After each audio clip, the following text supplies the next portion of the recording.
Oséias capítulo 11. Atraí-os com cordas humanas, com laços de amor. Fui para eles como quem alivia o jugo de sobre as suas queixadas, e me inclinei para dar-lhes de comer. Versículo 4. Em direto contraste com o amor de Deus estava a ingratidão de Israel.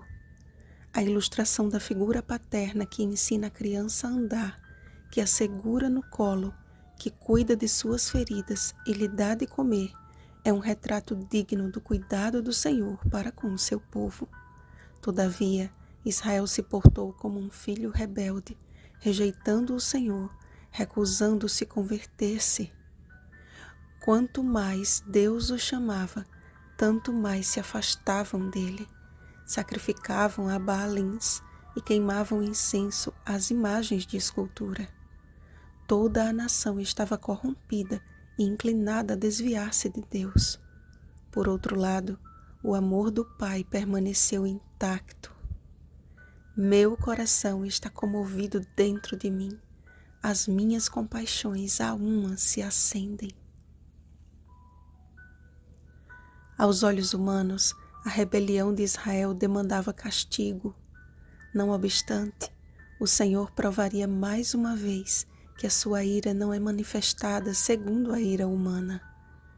Não executarei o furor da minha ira, porque eu sou Deus e não homem, o santo no meio de ti, não voltarei em ira. Sendo experimentado nisso, o salmista Davi declamou a respeito do Senhor. Não nos trata segundo os nossos pecados, nem nos retribui consoante as nossas iniquidades. Salmo 103, versículo 10. Deus tinha um plano maior para o seu povo, e este plano incluía o resgate de seus filhos mediante o castigo que nos traz a paz. Isaías capítulo 53, versículo 5.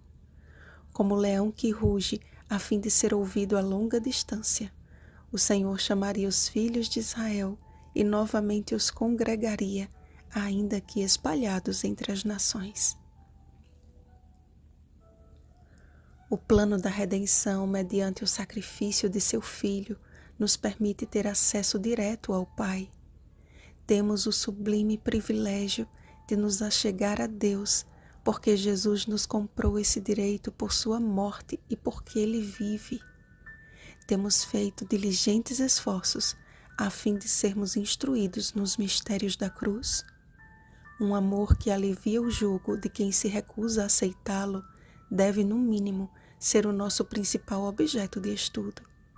A ingratidão do antigo Israel não foi tão grande quanto a do Israel espiritual de hoje.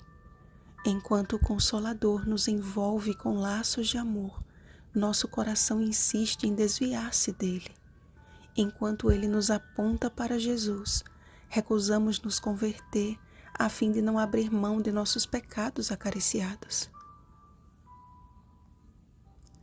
Mas ainda que diante de uma geração má e adúltera, Mateus capítulo 12, versículo 39, Jesus cumpriu com perfeição sua missão salvífica.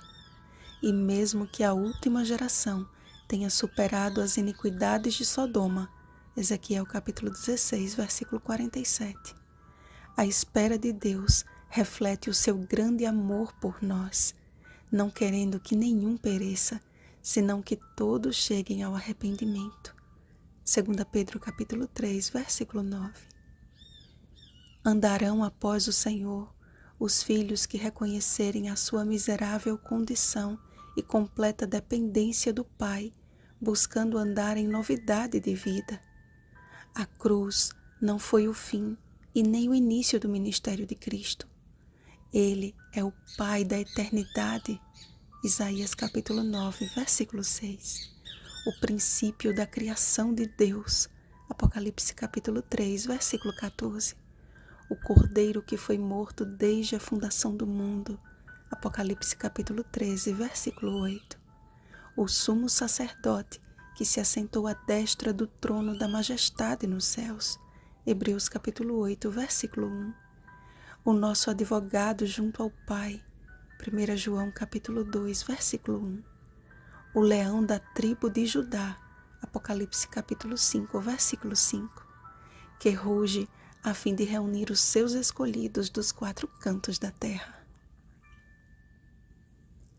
Olhemos para Jesus, olhemos para aquele que poupou as nossas costas dos açoites do inimigo e a nossa fronte dos espinhos da vergonha.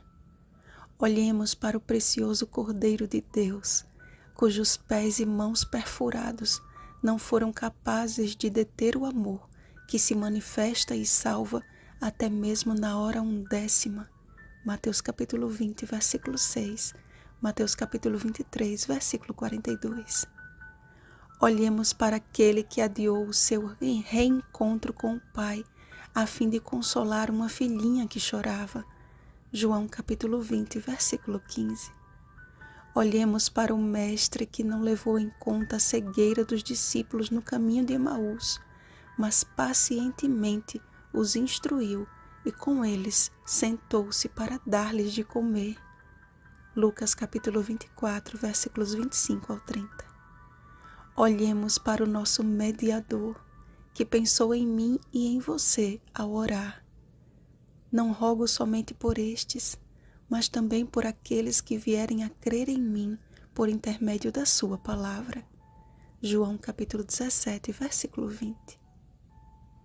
Olhai para mim e sede salvos, vós todos os limites da terra, porque eu sou Deus e não há outro, diz o Senhor. Isaías capítulo 45, versículo 22. Vigiemos e oremos. Bom dia, filhos amados do Pai. Oremos pelos nossos familiares e pelo batismo do Espírito Santo em nossa vida. Rosana Garcia Barros.